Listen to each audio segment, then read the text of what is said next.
There's something about hearing the phone ring that grates on every one of my nerves. Feels like Cruella de Vil running her fingernails down my eardrums. Feels like that way too personal question that someone asks with no discretion. There is something about hearing the phone ring that grates on every one of my nerves, but I thank God for hearing my desperate pleas for relief in what we all know fondly, the do not disturb button. There is no joy than when I see that little crescent moon shining above my screen, knocking away all of those missed calls and voicemails. My family's still mad at me, said I'm irresponsible in my unavailability, but just like these Zoom calls can be emails, these voice calls can be text messages. There's no joy like what I feel when I see that little crescent moon shining above my screen, giving me the key to my paradise escape. But the more I think about it, the more I realize that maybe it's not about how annoying the ringing is in my ear or the buzzing is in my hand or how my time could be wasted yet again. Maybe it's because I know not everything can be said via text. Not everything can be pared down into a moment small enough for me to swallow it down.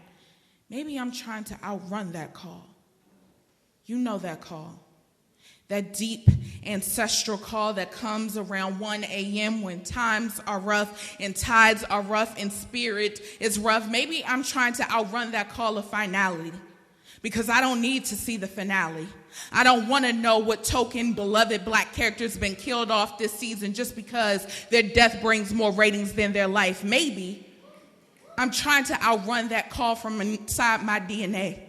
The call that's stitched into my great-grandmama and my grandmama and my mama's skin. The call in the foundation of the house that I'm still living in. The call when I'm trying to think myself out of my own oppression with no tools, no support, no advantage. Maybe I'm trying to outrun that call of conviction.